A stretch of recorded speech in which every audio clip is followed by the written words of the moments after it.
Bismillahirrahmanirrahim. Assalamualaikum warahmatullahi wabarakatuh. Selamat siang dan salam jumpa bersama kami Radio Republik Indonesia Pontianak. Dan siang ini di edisi Kamis 25 Juni 2026, Bincang Kapuas hadir dengan tema masalah kesehatan mental terhadap gangguan kecemasan di era media sosial saat ini.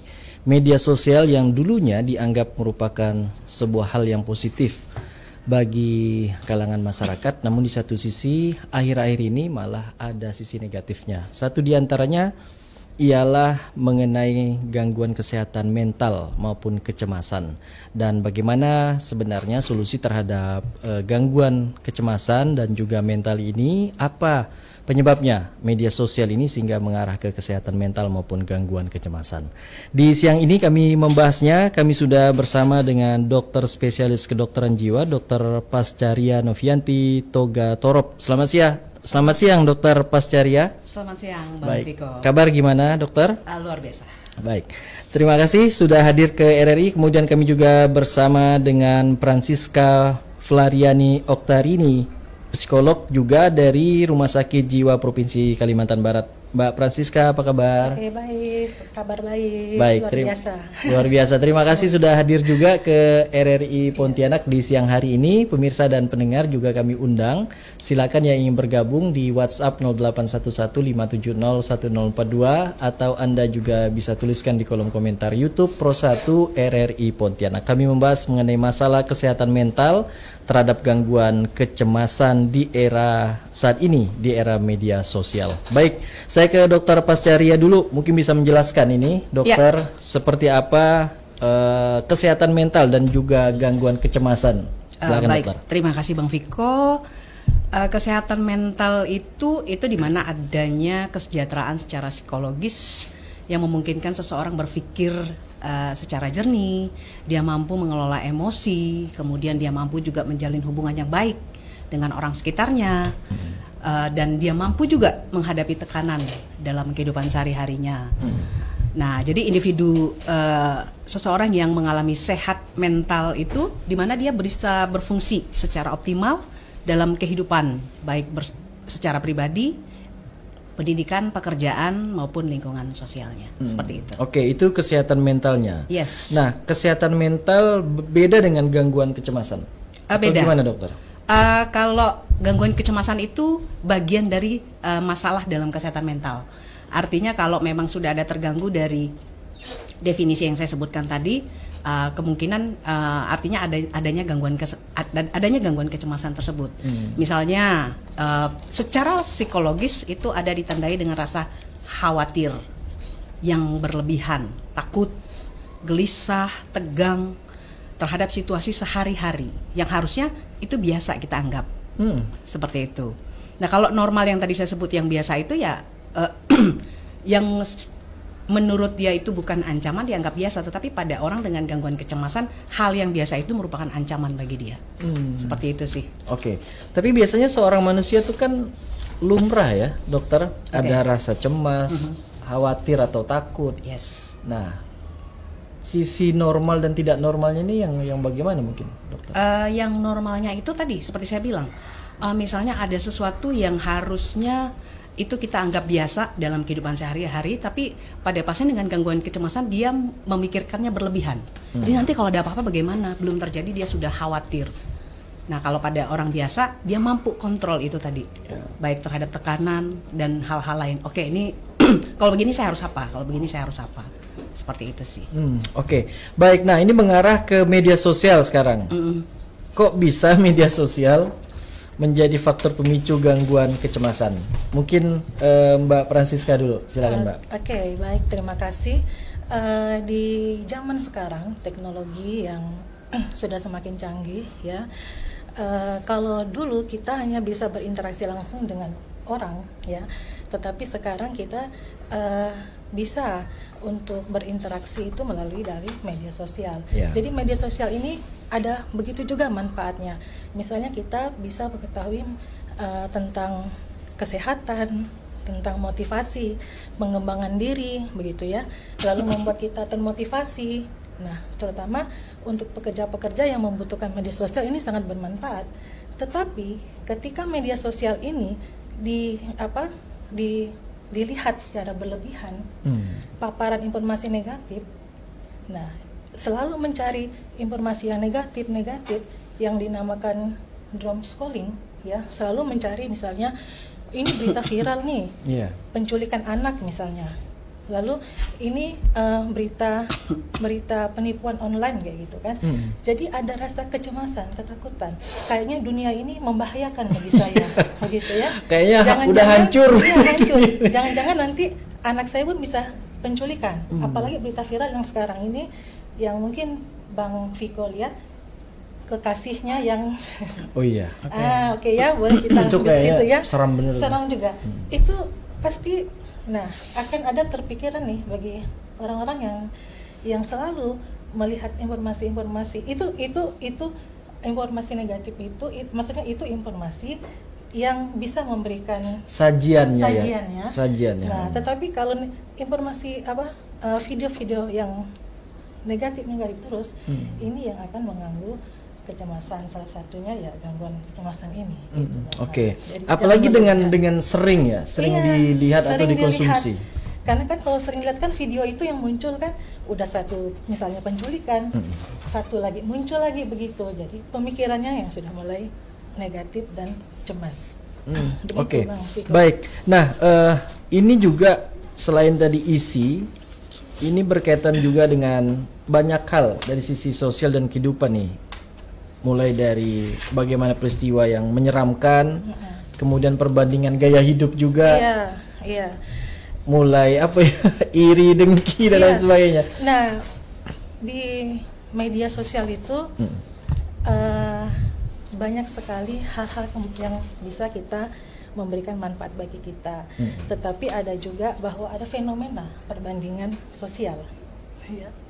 Jadi melihat kehidupan orang lain itu sepertinya sempurna, punya keluarga yang bahagia, pergi liburan yang mewah, Banyak duit. gitu kan. Padahal yang kita tidak tahu, yang kita tidak terlihat, mungkin dia pergi liburan pakai minjam dulu uang, maaf nih, Iya, iya. begitu kan. Tetapi hati kita melihat, aduh saya kok hidupnya tidak sebahagia mereka, kok saya hidupnya ini kok kayaknya tidak berguna. Padahal dia lagi menabung misalnya. Kondisi ekonomi orang kan berbeda. Nah, jadi melihat dari perbandingan itu dan juga kalau kita lihat adanya FOMO. Iya. Nah, yang biasa disebut dengan fear of missing out gitulah. Itu adalah rasa takut tertinggal dari pengalaman tren. Ya. Jadi aktivitas yang dilakukan orang lain atau yang biasa orang lain sekarang menyebutnya kepo. Kepo, ya. Jadi selalu memeriksa terus-menerus media sosial. Lalu melihat nih kalau misalnya teman-teman saya pergi berliburan atau berkumpul di kafe, kok tidak mengajak saya, gitu kan? Kok mereka selalu dekat? Padahal sebenarnya tidak ada hubungan. Iya, sering Bang tuh. Viko ya, seperti itu mungkin. Iya. Iya. Jadi akhirnya kecemasan saat tidak memiliki juga akses internet. Padahal belum tentu benar. Belum tentu nggak benar. diajak ke Nggak kafe diajak. bukan berarti nggak berkawan, Nggak kan, berkawan. berteman gitu ya. Iya.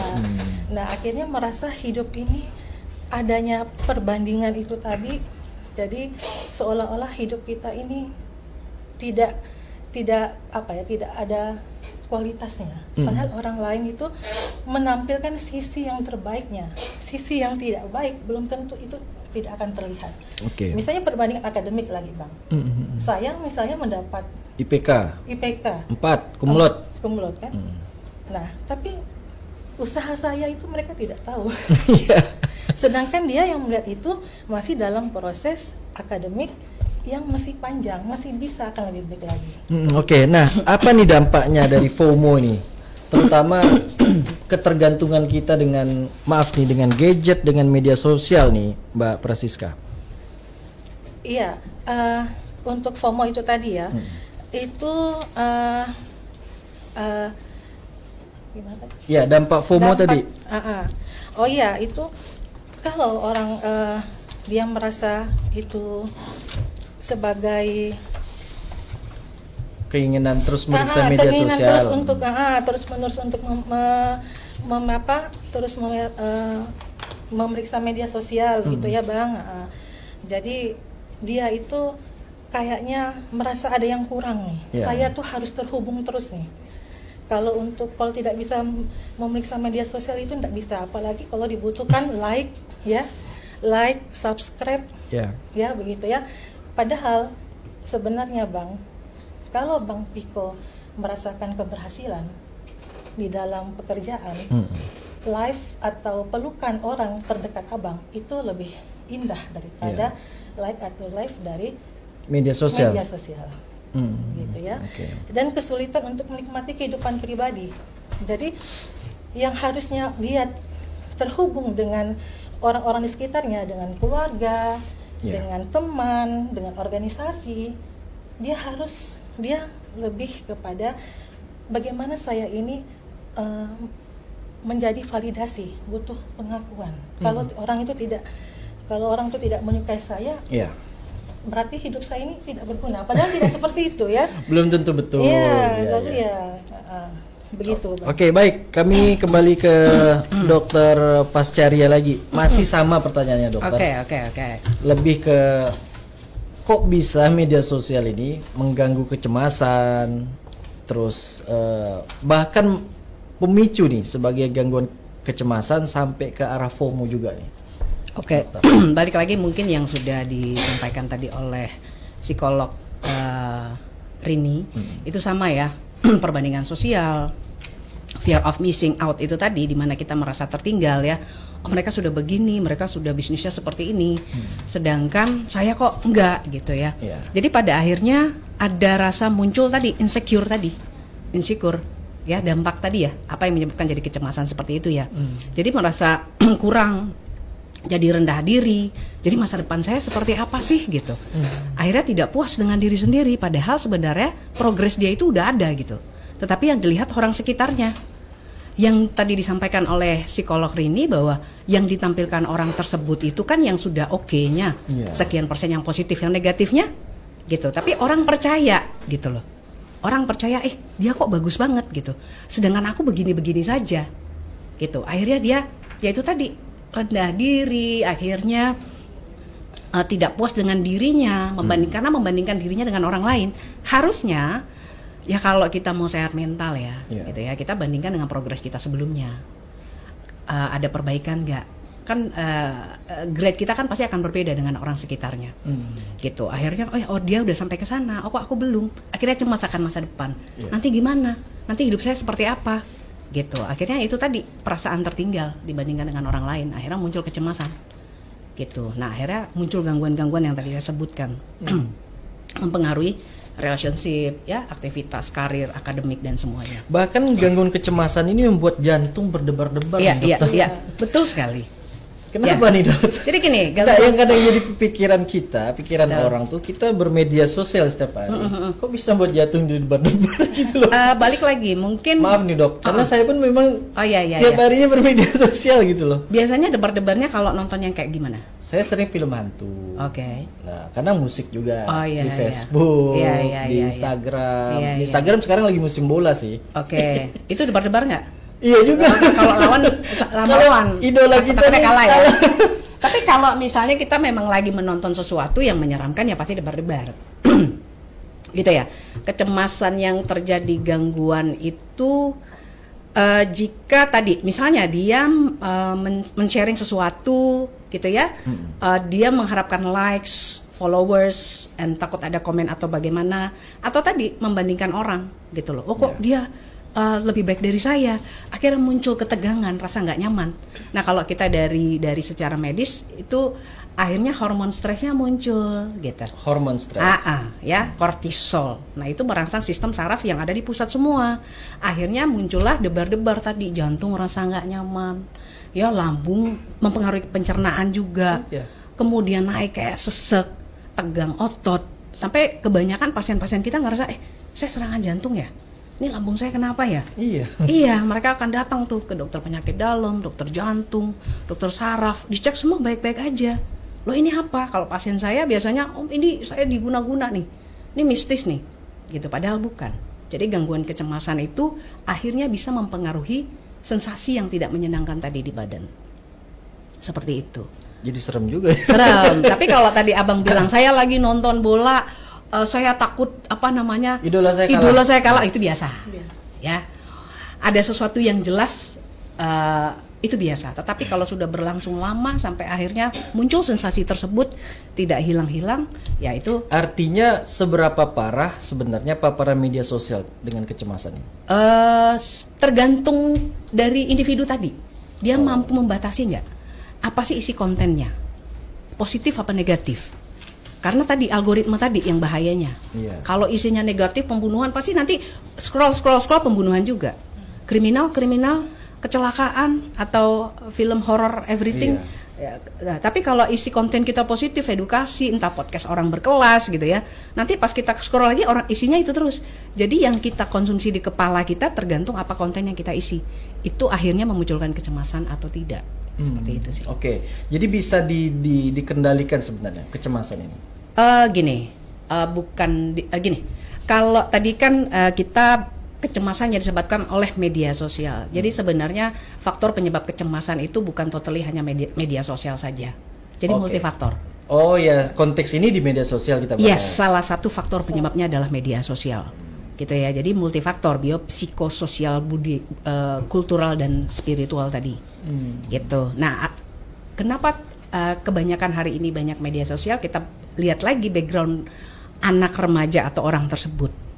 Gitu. Apa sih tujuan dia scrolling? Seperti itu. Kalau anak mungkin kurang perhatian. Iya. Gitu tadi. Ya jadi fokusnya ke sana, tidak ada pembatasan rules di rumah. Nah, dan ketika dia menonton suatu konten, tidak ada yang mengawasi. Akhirnya salah kontennya. Gitu. Ya akhirnya bisa ke sana juga. Jadi muncul kecemasan dari medsos itu sendiri juga bisa. Atau sebelumnya memang udah ada kecemasan. Dia lari dengan media sosial tadi, malah jadi lingkaran setan. Cemas, scrolling, makin cemas lagi, scrolling lagi, lingkaran setan gitu. Oke, berarti ada tingkatannya kah sebenarnya nih dokter? Dari cemas baru terakhir ke gangguan mental. Gini, tadi kan sudah dibilang bahwa belum ya. Jadi manusia itu pada dasarnya pasti punya kecemasan. Ya, Untuk kita secara aware. normal. Yes. Normalnya Ya, pasti cemas. Kalau enggak kayak narasumber nih, wah, gua harus cemas nih karena saya harus Iya, persiapkan. saya juga. Betul. Ya kalau enggak Sama-sama. nanti santai, telat di mana nih Iya, gitu. iya. Tetapi kalau sudah sampai berlebihan, yang tadi saya jelaskan sampai mengganggu aktivitas akademik, semua relationship, nah itu berarti sudah gangguan tadi, gitu. Tidurnya terganggu, ada sensasi di badan. Kalau kita bilang psikosomatis ya, psikis, soma itu badan. Jadi akibat psikisnya mempengaruhi sensasi di badan tadi. Nah, lama-lama ya akhirnya mengganggu aktivitas yang lain. Ya. Seperti itu. Itu yang kita sebut sebagai gangguan. Oke, baik. Kembali ke Mbak Rini. Dan kami juga masih terus undang pemirsa maupun pendengar yang bergabung. Nanti akan kami coba bacakan beberapa tanggapan di kolom komentar YouTube Pro 1 RRI Pontianak. Atau bisa juga di WhatsApp 0811570142. Ini yang lagi trending juga, ibu-ibu, bahwa media sosial ini isinya negatif semua, komentarnya negatif semua. Kadang-kadang saya lihat pun seram dia. Udah isi negatif nih. Jadi berkaitan dengan bullying dan juga komentar negatif. Mbak Rini silakan. Oke, Mbak. ya, baik. Cyberbullying ini dan komentar negatif yang biasa sering dijumpai di media sosial itu ya Bang, itu memberikan ruang bagi siapa saja untuk memberikan komentar. Jadi termasuk komentar yang bersifat negatif atau menyerang secara pribadi. Bebas sebebas-bebasnya. Iya, bebas. Contohnya berupa penghinaan. Jadi ada orang yang mungkin posting video, suara, kan? Ada komen-komen negatif, suaramu enggak bagus sebenarnya, gitu kan? Lalu ada. Tapi viewernya 1 juta. 1 juta, ya itu akan ada rasa dia merasa pengakuan validasinya tinggi, merasa senang di like begitu ya.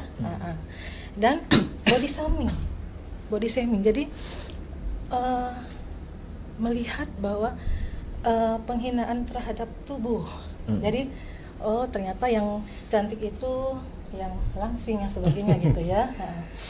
Dan pelecehan verbal ya. Biasanya berbentuk ya pelecehan begitu Bang. Dan ini korbannya itu pasti sering mengalami kecemasan sosial ya. Dia akan menarik diri dari lingkungan, bahkan dari lingkungan keluarga pun yang harusnya keluarga, teman-teman sebagai sosial, dukungan sosialnya ya, sebagai dukungan sosialnya yang harus selalu membantu ketika dia punya masalah, dia tidak sendirian. Nah, karena dia merasa cemas dengan cyberbullying tadi nih, dengan body shaming, penyebaran rumor tentang dirinya gitu kan, jadi dia mulai menarik diri. Nah, disinilah dukungan sosial itu sangat penting ya, karena dari dukungan sosial inilah dia bisa mengelola emosinya dengan baik, bisa melihat secara realistis kehidupan yang di media sosial. Realistisnya bahwa oh ternyata enggak apa-apa kok saya enggak seperti itu, tapi saya punya teman yang baik, lingkungan yang baik begitu. Jadi ketika dukungan sosial ini diberikan kekuatan dari pasangan, dari teman-teman, dari lingkungan organisasi sosial dan sebagainya, dia akan semakin kuat Bang ya. Terutama kecemasan sosialnya ini, kecemasannya ya mungkin tidak akan kecemasan. Baik. Gitu kan. Nah Mbak, ini mengarah emosi pada remaja nih Mbak. Pada remaja ini mengapa begitu rentan nih komentar negatif dan bullying saat ini sehingga ada dampaknya terhadap remaja? Termasuk apa mereka tahap perkembangan identitas diri mereka ini, Mbak? Oke, baik. Ya, karena pada remaja ya dampaknya itu dapat lebih serius karena mereka masih berada dalam tahap perkembangan identitas diri, ya, mencari identitas diri mereka. Lalu di sana, boleh saya membacakan risetnya, Bang? Boleh, silakan, Mbak. Saya ada sedikit ini riset. Menurut data dan laporan dari WHO, ya, gangguan kecemasan itu merupakan salah satu gangguan mental yang paling umum di dunia. Pada tahun 2021, sekitar 359 juta orang mengalami gangguan kecemasan. Nah, terkait media sosial ini, WHO itu tidak menyatakan bahwa media sosial itu secara langsung menyebabkan gangguan kecemasan. Namun WHO melaporkan bahwa penggunaan media sosial yang bermasalah, ya, atau problematik sosial media use itu berkaitan dengan meningkatnya risiko masalah kesehatan mental termasuk kecemasan. Nah, temuan WHO tahun 2024 mengenai remaja dan media sosial, penggunaan media sosial yang bermasalah meningkat dari 7% pada 2018 menjadi 11% pada 2022. Nah, kalau untuk sekarang mungkin semuanya bisa terdampak, ya, karena yang aktif menggunakan media sosial. Nah, remaja yang kesulitan mengontrol penggunaan media sosial lebih berisiko mengalami kecemasan dan penurunan prestasi akademik. Nah, WHO juga menyatakan bahwa media sosial memiliki manfaat dan risiko. Media sosial dapat membantu seseorang memperoleh dukungan sosial dan menjaga hubungan dengan orang lain, namun penggunaan yang berlebihan atau tidak terkontrol dapat berhubungan dengan meningkatnya kecemasan, depresi, dan masalah kesehatan mental lainnya. Begitu, Bang. Baik, dokter dan juga Mbak Rini, kita break. Nanti ada beberapa tanggapan WhatsApp dan juga komentar di kolom YouTube Pro 1 RRI Pontianak. Pemirsa dan pendengar, kami break dulu sejenak. Nanti akan kembali lagi. Bincang Kapuas segera kembali untuk Anda sesaat lagi.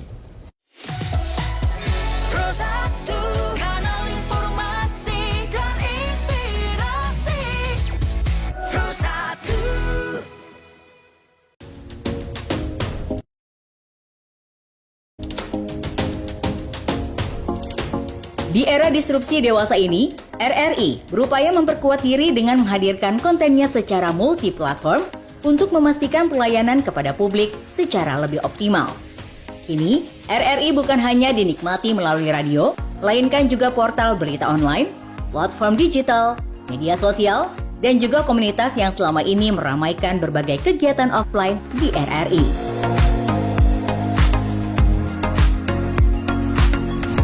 92,1 Prado FM, teman terbaik kamu. Kali ini ada Mariana yang katanya pengen titip salam buat Mbak Nur yang lagi di Paris. Walah Mar, aku krungu tombo kangen. Samo-samo. Bundo, awak baru dapat info lowongan Karajo RRI News.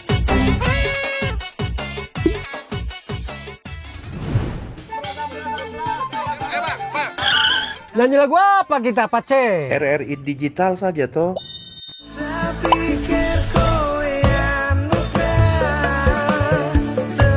Sesekali jazz lah. Semangat ya manggungnya. Iya dong, kan mau manggung di komunitas. RRI ada di berbagai platform. Sekarang banyak cara menikmati RRI. Kamu yang mana? 5 pilar RRI yang terdiri dari radio terestrial, portal berita online atau RRI News, platform digital yang bernama RRI Digital, media sosial dan komunitas yang menjadi andalan RRI selama ini adalah pilihan strategi RRI untuk menghadirkan konten di era disrupsi media serta untuk memastikan keberadaan RRI yang terus memiliki relevansi bagi masyarakat.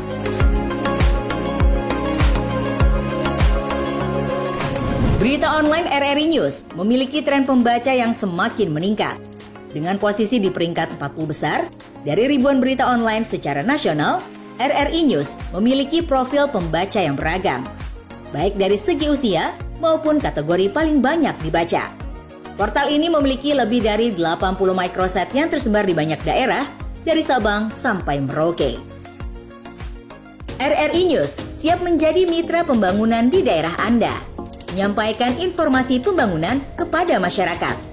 Publik memerlukan berbagai informasi tentang program dan kebijakan daerah untuk mengetahui kinerja jalannya pemerintahan.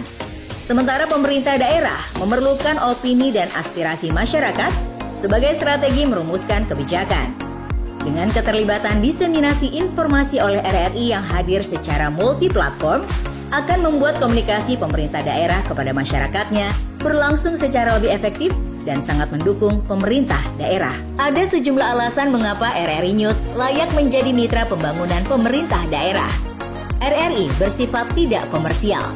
RRI selalu mengembangkan jurnalisme konstruktif dan verifikatif yang senantiasa berupaya menghindari disinformasi atau hoax. Brand RRI telah dikenal oleh masyarakat luas. RRI memiliki jaringan secara nasional, lebih dari 70 satker dan 80 portal rri.co.id atau RRI News. RRI berbasis media multi-platform yang jauh lebih kuat dan efektif dari media lokal dimanapun.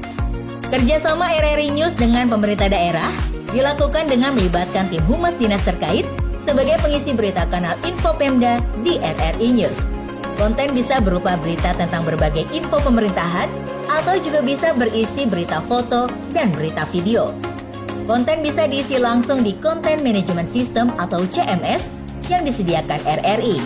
Namun apabila diperlukan, pemerintah daerah bisa berkolaborasi dengan melakukan pemberitaan pariwara yang akan diberlakukan dengan sejumlah tarif.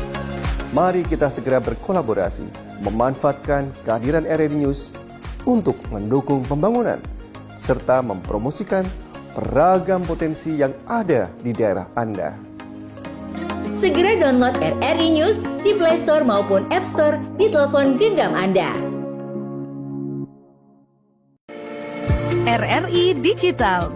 Nikmati kemudahan interaksi, partisipasi, dan kolaborasi dengan RRI Digital. Interaksi, dengar dan saksikan siaran langsung kami, daftarkan akun kamu, dan mulailah berinteraksi di setiap program dan konten kami. Partisipasi, kreasikan konten kamu dengan berita, podcast, vlog, film, musik, dan playlist. Kolaborasi, kami mengajak berbagai komunitas untuk berkembang bersama melalui digital platform.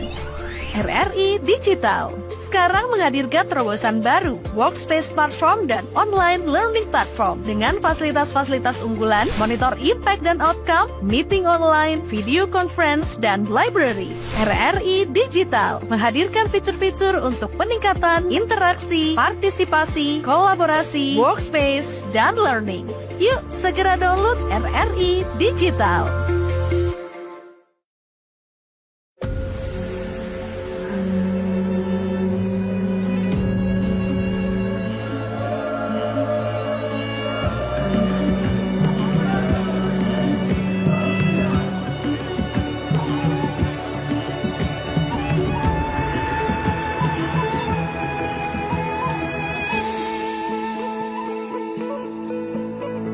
Suara indah, ramah penuh cinta, damai jiwa, tulus terasa nyata. Kita kabarkan berita, membuka cakrawala, sama bertaut udara di gelombang semesta. Kita Indonesia, sesungguhnya langit aspirasi bangsa. Kita Indonesia, sesungguhnya kita hadir bagi dunia. Kita Indonesia.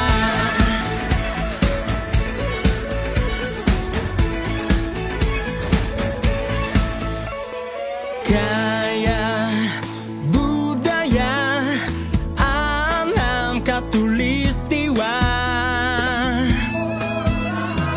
kita kabarkan berita, membuka cakrawala, sama bertaut udara di gelombang semesta. Kita Indonesia, sesungguhnya langit aspirasi bangsa. Kita Indonesia, sesungguhnya kita hadir bagi dunia. Kita Indonesia, sesungguhnya langit aspirasi bangsa. Kita Indonesia, sesungguhnya kita hadir bagi dunia. Kita Indonesia, sesungguhnya langit aspirasi bangsa. Kita Indonesia, sesungguhnya kita hadir bagi dunia. Kita Indonesia, sesungguhnya.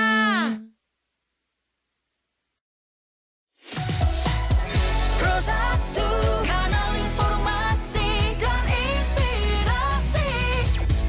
Pro 1. Ya baik, terima kasih Anda masih bersama kami. Di siang ini kami masih membahas mengenai masalah kesehatan mental terhadap gangguan kecemasan di era media sosial.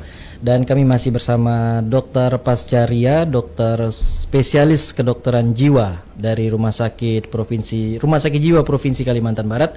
Kemudian ada Francisca Flariani Oktarini, psikolog yang juga dari Rumah Sakit Jiwa Provinsi Kalimantan Barat. Baik, kita coba tanggapi dulu WhatsApp dan juga komentar di kolom YouTube Pro 1 RRI Pontianak. Yang pertama dari Pak Roy, disepakat bagaimana mengatasi kecemasan pada pasangan yang selalu negative thinking. Kemudian yang kedua, apakah kecemasan bisa menular atau berefek terhadap orang lain atau orang sekitar? Mungkin dokter dulu, yang pertama mengatasi kecemasan pada pasangan yang selalu negative thinking. Oke, terima kasih Bang Viko. Jadi pertanyaannya kan gak details ya. Bagaimana mengatasi pasangan yang negatif thinking? Sedangkan kita kan juga dia cemas, Pak Roy ini mungkin cemas terhadap pasangan yang selalu negative thinking. Mengatasi kecemasan pada pasangan yang selalu negative thinking. Untuk Pak Roy-nya sendiri? Berarti untuk Pak Roy-nya ini nih. Pak Roy-nya cemas, lihat pasangannya selalu negative thinking. Berarti kan gini, memang dan tadi ujungnya apa? Pertanyaan yang selanjutnya kecemasan itu bisa menular atau berefek terhadap orang lain sekitar. Oke, artinya mungkin Pak Roy merasa apakah saya cemasnya menular dari istri nih gitu, atau seperti apa? Jadi gini, kalau menular mungkin bukan ya, tapi habit yang dibawa orang sekitar akhirnya mempengaruhi kita, cara berpikir kita. Misalnya anak diasuh oleh orang tua yang cemas, pada akhirnya dia akan sama caranya. Tapi balik lagi dari pertanyaannya, bagaimana mengatasi istri yang negative thinking? Balik lagi, negative thinking seperti apa yang dimaksud, gitu ya. Kalau negative thinkingnya memang benar dari pasangannya memang berbuat negatif, entah dia berselingkuh, dia melakukan KDRT, dia tidak transparan, dia berbohong, ya kan? Berarti itu bukan negative thinking, betul ya, gitu. Tetapi kalau memang negative thinkingnya tidak beralasan, berarti mungkin perlu diterapi, karena ini kan mengganggu relationship. Mungkin di awal perlu diajak komunikasi dulu dong. Namanya kita kan berbicara relationship ya. Kalau relationship itu kan gini, Pak Roy bertanya dia negative thinking. Oke, duduk bersama dong. Negative thinking yang dimaksud seperti apa? Kan gitu kita harus ngomong sama pasangan. Kalau memang ini tidak benar, ngobrol. Misalnya, kalau pasien saya kan banyak ya, macam-macam relationship itu banyak sekali yang bermasalah. Istri, ketika dia khawatir misalnya, kenapa ya suami saya itu kalau suka nggak balas chat saya, jadi kan negative thinking, gitu kan? Pokoknya banyak hal-hal yang dipertanyakan pasangan gitu. Kok dia mulai berubah? Sekarang pertanyaannya, kalau memang pasangan kita yang bertanya ini merasa dia tidak melakukan itu, duduk bersama dong, buat kesepakatan, sehingga negative thinking si pasangan berkurang. Paham maksudnya ya, gitu. Tapi nggak bisa asal menuduh negative thinking, gitu. Apalagi misalnya contoh banyak kasus pasien saya relationship itu banyak banget. Dia sudah pernah dikecewakan pasangannya. Misalnya ada orang ketiga, gitu ya. Jadi ketika pasangannya tidak memberi kabar, pasti si istri akan Negative kenapa thinking. Iya, gitu. Adakah ada trauma sebelumnya? Balik lagi, ini kan pertanyaannya tidak details. Oh iya. Gitu. Jadi harus detail ya, dokter ya. Iya Tapi dong. tadi mengarah ke yang diterapi, itu harus diterapi. Apabila memang sudah mengganggu relationship, kan tadi gangguan kecemasan yang sampai mengganggu relationship, karir kita, akademik, hari-hari kita, sampai juga memunculkan gejala psikosomatis tadi di badan, yang jantung berdebar-debar, sampai bahkan sulit tidur, itu perlu ada terapi penanganan profesional. Seperti itu. Tapi balik lagi, ini kan Pak Roy menanyakan istrinya. Pasangan Gitu. lah, atau pasangan nggak tahu lah istrinya atau siapa ini. Sorry, bukan pasangan maksudnya. Pasangan. Gitu. Jadi Oke. kita kan nggak bisa langsung menghakimi pasangan itu. Kecemasan ini menular, dokter? Menular sih mungkin tidak. Balik lagi kayak circle mungkin ya. Jadi dibilang menular apa ya? Mungkin iya jatuhnya ya. Tapi bukan menular kayak penyakit menular ya. Iya, misalnya dokter nih cemas. Iya. Nonton bola kalah. Apa nih yang nonton film hantu. Saya nonton sama-sama atau gimana? Kalau itu sih mungkin beda. Oh, beda ya? Beda ya contohnya ya. Kalau saya tangkap di situ mungkin maksud penanya itu adalah kecemasan dari pasangannya apakah mempengaruhi menular ke saya, ke pasiennya sendiri. Iya. Yang penanya. Menular nggak nih? Bahasa menular enggak sih ya, bukan menular ya. Ngikut nih, Kalau pola asuh, kita kalau berbicara pola asuh ya, anak yang cemas itu kan karena pengasuhan dari orang tua. Salah satunya orang tua yang cemas. Cara mengasuhnya. Tetapi apakah kita bisa memutus rantai? Bisa. Tapi ini sesama orang dewasa. Makanya enggak. Intinya tidak menularkan kecemasan kalau sesama dewasa. Oke, baik, kita coba terima telepon dulu. Silakan, halo, selamat siang. Sayang sekali terputus, silakan boleh dicoba kembali. Jadi tidak mengakibatkan penularan. Penularan, kecuali pasangannya cemas memang dia melakukan sesuatu juga. Nah, gimana ya? Mungkin Mbak ini Rini bisa jelasin ya. Nular nggak nih sebenarnya kecemasan? Ya seperti sudah disebutkan oleh psikiater ya, sebenarnya ini tidak menular yang gimana ya, karena ini memang tergantung tadi lingkungan sekitar yang mempengaruhi ya. Dan balik lagi ke orang ini gitu, ke bapak ini gitu, dia melihat ini seperti apa, adakah ancaman bagi dia gitu kan, atau Oke. Maaf saya potong dulu, Mbak Rini, halo selamat siang. Ya halo, selamat siang. Dengan siapa di mana Bapak? Dengan Angga dari Manado. Bang Angga dari Manado? Iya. Jauh sekali ya. Oke, silakan. Streaming tadi kebetulan bersendat-sendat wifi-nya. Jadi topiknya apa tadi? Kita tentang gangguan kecemasan. Silakan singkat saja Bang Angga.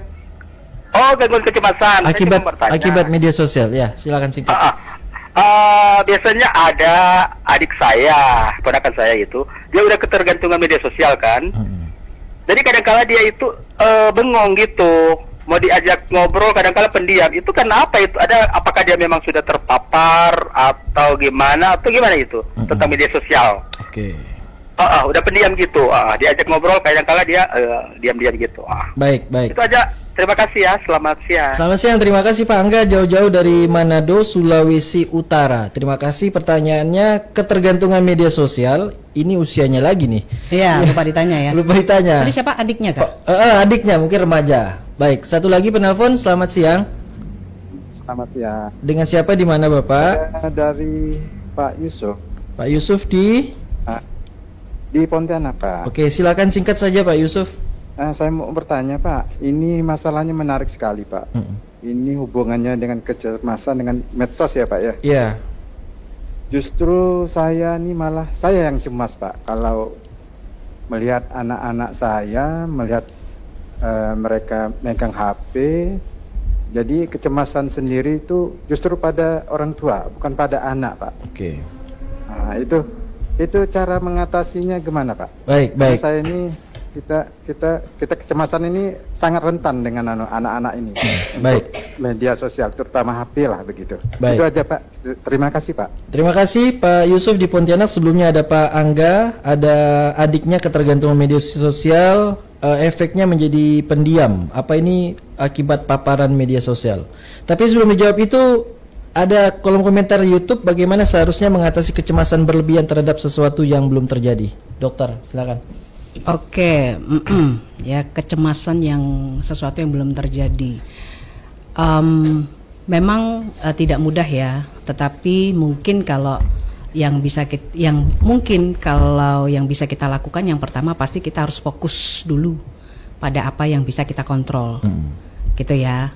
Yang di luar kontrol mungkin bisa kita, ini di luar kontrol saya, misalnya di luar kendali gitu ya, penilaian orang gitu ya, cuaca gitu, misalnya orang mau menilai kita buruk, ya udah gitu, kita nggak bisa kontrol isi mulut dia gitu. Oke. Karena kalau semua orang mau kita kontrol, sekian banyak orang yang kita ketemu, gitu ya, itu di luar kontrol. Jadi kita harus bisa pilih-pilih dulu, ini di dalam kontrol saya atau di luar kontrol saya, atau misalnya cuaca juga gitu, saya mau pergi kemana, tiba-tiba hujan gitu, terus akhirnya cemas, marah, ini itu di luar kontrol kita. Balik lagi, ketika kita muncul cemas, ini di luar kontrol saya, ya udah, solusi apa yang harus saya lakukan ketika itu terjadi, seperti itu. Kemudian kalau yang di dalam kontrol itu ya misalnya ketika saya takut, nanti kalau sakit seperti apa gitu, saya takut kencing manis, saya takut hipertensi, berarti saya harus mengganti gaya hidup saya dong. Itu masih mampu kita kontrol gitu. Tidur diatur gitu ya, pola makan diatur, mulai olahraga gitu. Tapi kalau takut mati gitu, itu kan di luar kontrol kita juga. Semua orang pada akhirnya akan mati gitu. Tapi itu kan di luar kontrol. Kadang orang, nanti kalau ini nanti gimana, enggak, kita fokus kepada apa yang bisa kita kontrol aja. Tapi kalau udah sampai mengganggu pernafasan, ya banyak hal ya bisa kita lakukan, teknik relaksasi gitu, mindfulness, ya udah nikmatin hari ini, aku bisa makan, aku bisa menginjak kakiku gitu, aku bisa melakukan aktivitas seperti itu sih. Kalau cemas itu sebenarnya wajar gitu ya, sehari-hari memang kita harus cemas, itu salah satu otak untuk melindungi kita. Baik. Tapi tadi kalau sudah sampai mengganggu semua, ya berarti itu harus kita perbaiki. Lanjut ke Pak Angga tadi dari Manado, jauh-jauh hari ketergantungan media sosial adiknya. Nah, benarkah akibat paparan media sosial menjadi pendiam, suka bengong? Mungkin Mbak Rini atau dokter lagi, silakan dokter. Silakan. Itu kan nggak details ya, pendiam, suka ngomong, ketergantungan. Dipanggil susah kali atau apa? Kita nggak tahu juga kondisi dia hari itu seperti apa, bengong. Apakah dia memang main handphone dari pagi sampai malam, bangun main handphone lagi, kan kita nggak tahu ya. Tapi ini dianggap ketergantungan media sosial. Itu menurut si Bapak, Pak Angga nih. Iya kan, jadi itu kan harus kita tanya lagi gitu. Apa sih penyebab orang kenapa si adiknya itu jadi pendiam? Kan banyak hal yang membuat orang mengalami masalah kecemasan atau gangguan mental. Dan boleh juga saya tambahkan. Silakan dekat ke, silakan dekat mic sedikit. Iya, sebenarnya untuk anak usia berapa tadi? Tidak dijelaskan juga. Dijelaskan ya. Adiknya remaja mungkin. Remaja ya. Sebenarnya ini sangat perlu juga bagi pendampingan orang tua ya dalam pola asuh juga gitu ya. Karena kita boleh nih bertanya kenapa gitu ya, yang menyebabkan seperti itu adanya komunikasi, komunikasi terbuka dengan orang tua, permasalahannya apa, adanya dukungan sosial sebenarnya. Kalau dia mau membuka diri begitu ya, apa yang dilihat di media sosial itu, apakah itu tadi, apakah sudah ada bentuknya FOMO gitu ya, merasa melihat teman pergi dengan teman yang lain dia tidak diajak, lalu dia merasa tidak percaya diri, insecure, lalu saya tidak dianggap oleh teman-teman, atau kehilangan tren dan sebagainya, membandingkan diri, ya akhirnya media sosial bagi dia sangat menyakitkan. Baik. Gitu. Oke, lanjut menanggapi juga dari Pak Yusuf di Pontianak, anak yang sering bermain handphone, yang cemas malah orang tuanya nih. Siapa nih? Silakan dokter, boleh. Hari ini pun boleh. Loh ya, banyak kasus hari ini ya, tetapi yang cemas orang tuanya. Ya orangnya tuanya dulu dong. Ya, anak bisa seperti itu karena apa? Karena tidak dipantau. Ya buat terus di rumah. Gitu ya, kasih batasan. Ya.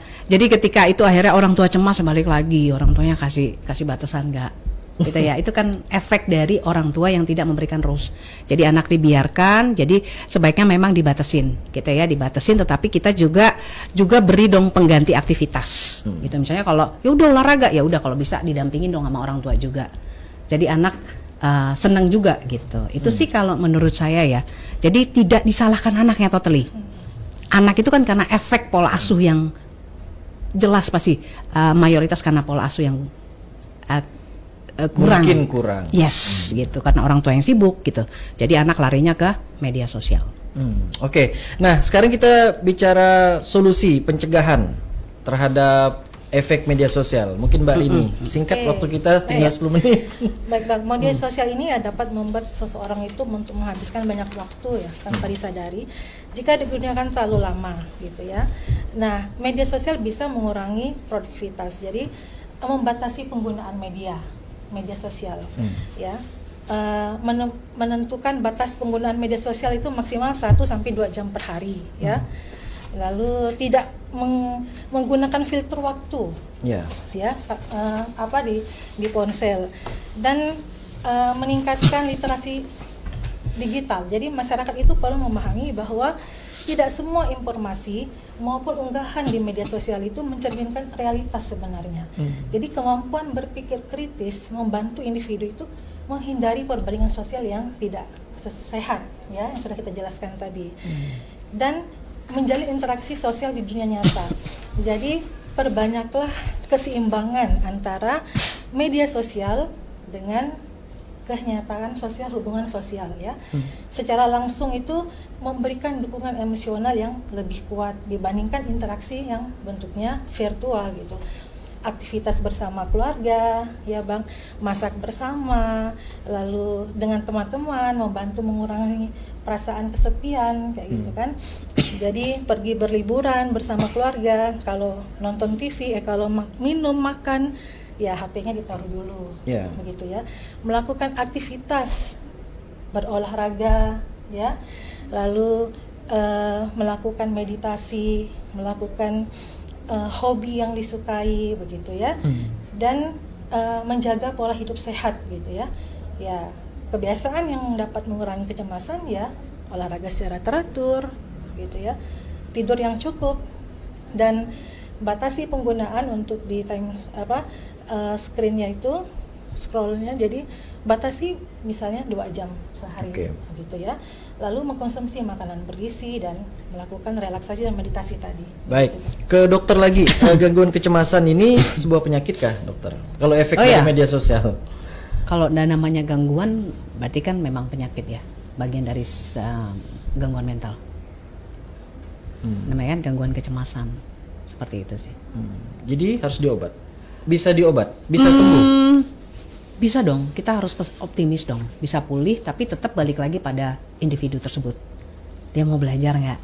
Masing-masing tingkatannya beda-beda gitu. Karena tadi saya bilang, kecemasan atau gangguan mental, salah satunya kecemasan dan banyak hal gangguan mental lainnya, faktornya kan multifaktor. Jadi nggak totally hanya media sosial gitu ya.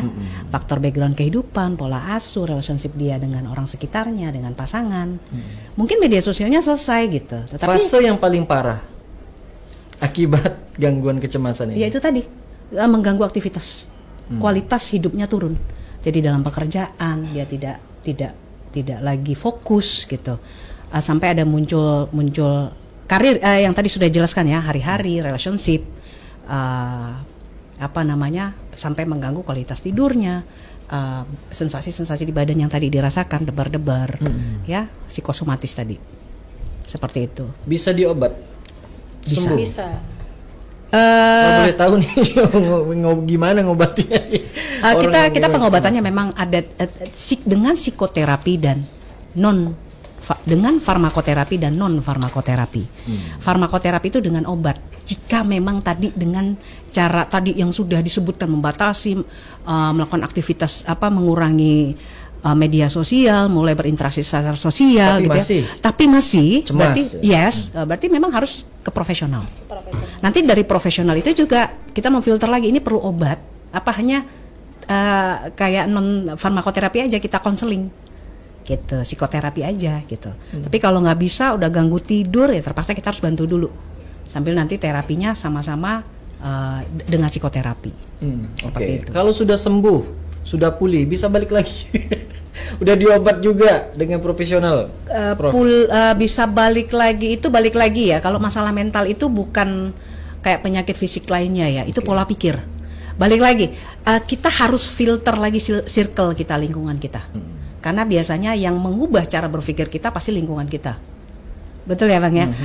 Lingkungannya yang orangnya misalnya orangnya ngomongnya negatif, lama-lama kita yang orang positif pun jadi negatif. Iya. Isi cerita tentang hati-hati lu gini, akhirnya lama-lama kita jadi begitu. Jadi balik lagi kita tadi, kalau secara mental kita mulai sehat, harusnya kita mampu mengontrol, memfilter apa aja sih yang layak saya konsumsi. Entah teman-temannya, makanan, dan media sosial tadi.